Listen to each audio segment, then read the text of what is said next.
Welcome to 15-minute battles, where we demolish history's biggest conflicts in just 15 minutes.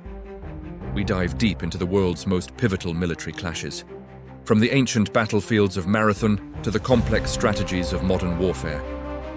The leaders, who were the legendary generals and forgotten heroes commanding the troops, and finally, the outcomes. If you love history, military strategy, and learning something new quickly, you are in the right place. Hit that subscribe button and ring the bell so you never miss another historic clash. Imagine two of the greatest generals in history, locked in a deadly stalemate. One has a bigger army and total control of the sea. The other is a gambler, an aggressor, who decides to do the unthinkable, besiege an army larger than his own. This isn't just a battle. It's a monumental clash of wits, will, and engineering. This is the story of Dyrrachium, the battle where Julius Caesar came closer to total annihilation than ever before. Our story begins in 48 BC. Caesar has just chased his rival, Pompey the Great, out of Italy. Pompey and a majority of the Roman Senate have crossed the Adriatic Sea to Greece, gathering a massive army to crush Caesar once and for all. Their main base is the coastal city of Dyrrachium, a fortress brimming with supplies, men, and backed by a powerful navy that commands the seas. Caesar, never one to wait, manages to ferry a fraction of his army across the sea, dodging Pompey's patrols. But now he's stuck. He's in hostile territory, outnumbered, with no navy and a dangerously thin supply line. Any conventional general would retreat or wait for reinforcements. But Caesar was anything but conventional. He looked at Pompey's superior army, comfortably camped and well-fed, and decided on a plan so audacious it bordered on madness. He would trap them. Caesar's grand idea was to build a massive wall, a line of fortifications known as a circumvallation that would stretch for miles and pin Pompey's army against the coast. This wall would be an engineering marvel, running nearly 18 miles over hills, valleys, and rugged terrain. The goal was twofold. First, to cut off Pompey's cavalry from foraging, effectively starving their thousands of horses. Without his cavalry, Pompey's greatest battlefield advantage would be neutralized. Second, a siege, even a strange one like this, was a huge blow to Pompey's prestige. It made the great Pompey Magnus look weak, trapped by a smaller force. Pompey, no fool himself, saw what Caesar was doing and responded in kind. He ordered his men to build their own parallel line of defenses, facing Caesar's wall. What resulted was one of the most bizarre scenarios in ancient warfare. Two enormous armies, not fighting in the open field, but from behind miles and miles of trenches, forts, and towers. It was a giant, deadly construction project, a battle of shovels and engineering as much as swords and spears. For months, the two sides engaged in skirmishes, raids, and attempts to outbuild one another, a high-stakes game of military chess played on a massive scale. As the siege dragged on into the summer, it became a brutal test of endurance. Inside the walls, Pompey's army had plenty of food shipped in from the sea, but they faced a severe shortage of fresh water. Caesar, in a brilliant move, had identified all the rivers and streams flowing into Pompey's camp and dammed or diverted them. The stagnant pools that remained bred disease, and the lack of fresh water for their animals was crippling. Outside the walls, Caesar's legionaries faced the opposite problem. They had access to water, but they were slowly starving. Their grain supplies were exhausted. They were reduced to eating anything they could find. And this is where one of the most famous anecdotes of the campaign comes from. The legionaries discovered a wild root called carob, which they would grind up, mix with milk, and bake into a kind of desperate bread. It was a testament to their incredible discipline and loyalty to Caesar. According to the story, some of Caesar's men, wanting to taunt the enemy, threw loaves of this root bread over the walls into Pompey's camp. When the bread was brought to Pompey, he was horrified. He saw the resilience and sheer toughness of Caesar's men. He reportedly declared, "I am fighting wild beasts," and ordered the bread to be hidden. He didn't want his own soldiers, who were complaining despite their full bellies, to see what their enemies were willing to endure. It was a psychological blow that showed Pompey the true nature of the army he was facing. But resilience alone can't win a war. The stalemate had to break, and it broke because of betrayal.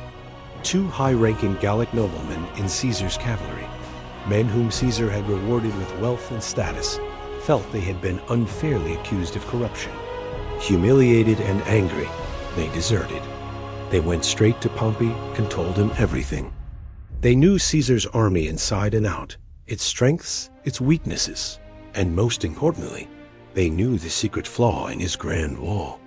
They revealed that the southern end of Caesar's circumvallation, the part nearest to the sea, was incomplete and poorly guarded. This was the opening Pompey had been waiting for. He immediately planned a complex and brilliant attack. It would be a combined land and sea assault. Under the cover of darkness, Pompey secretly moved a large force by ship, landing them behind Caesar's lines in the south. At the same time, he launched a massive frontal assault on the same section of the wall. The target of this pincer movement was the 9th Legion.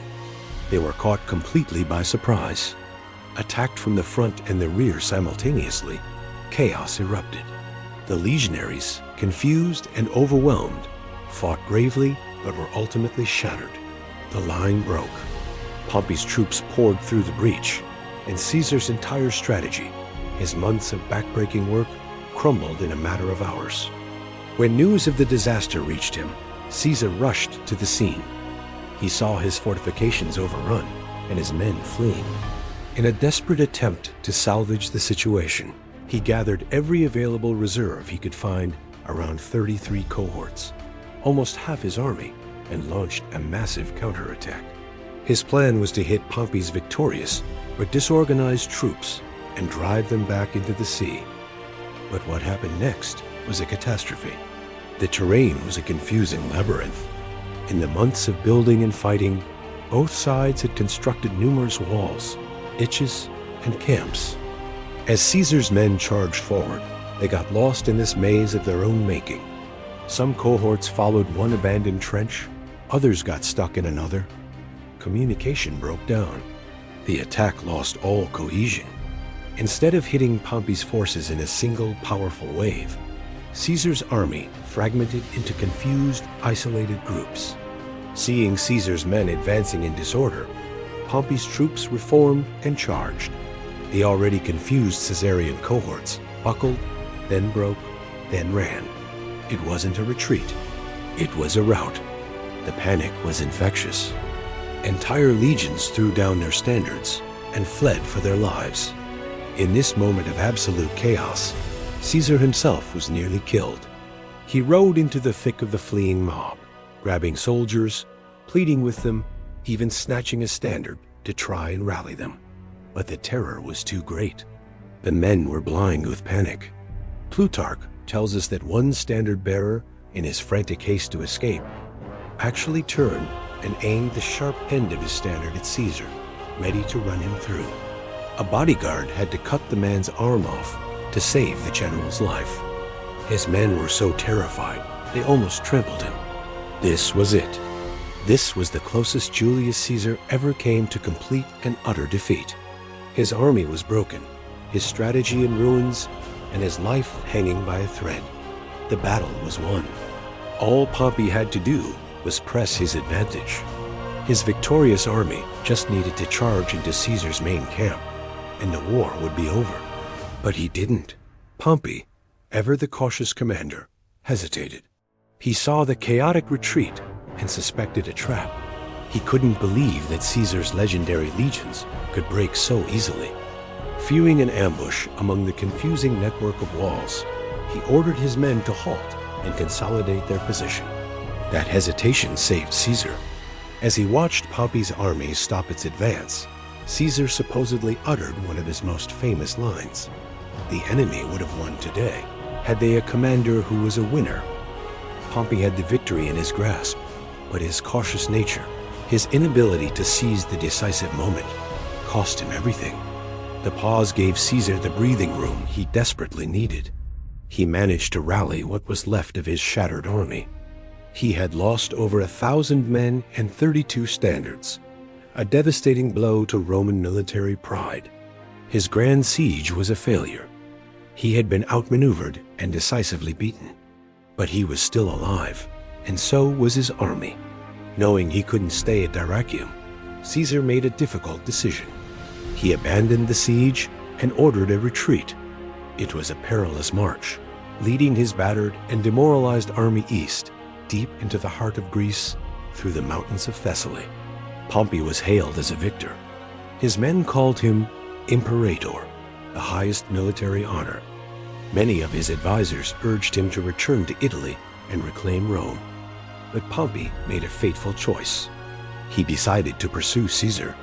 He believed Caesar's army was broken, and that one more battle would finish him off for good. So he led his army away from his coastal supply base, away from his naval supremacy, and followed Caesar inland. The Battle of Dyrrachium was a tactical masterpiece for Pompey and a near-fatal disaster for Caesar. It proved that Caesar was not invincible, but it also proved something just as important, that Pompey's caution could be his undoing. By surviving the breach and escaping, Caesar had managed to change the entire strategic picture. He lured Pompey away from his strengths and onto ground of Caesar's choosing. The road from the humiliating defeat at Dyrrachium led directly to the plains of Phasaelis, where against all odds, Caesar would get his chance for a final decisive showdown, a battle that would seal the fate of the Roman Republic forever. Thanks for watching. If you enjoyed this deep dive into one of history's most fascinating battles, be sure to like this video and subscribe to the channel for more. We'll see you next time. And that wraps up today's 15-minute battle. If you want to master more moments of military history in less time, make sure you hit that subscribe button right now. Thanks for watching, and we'll see you for the next 15-minute battle.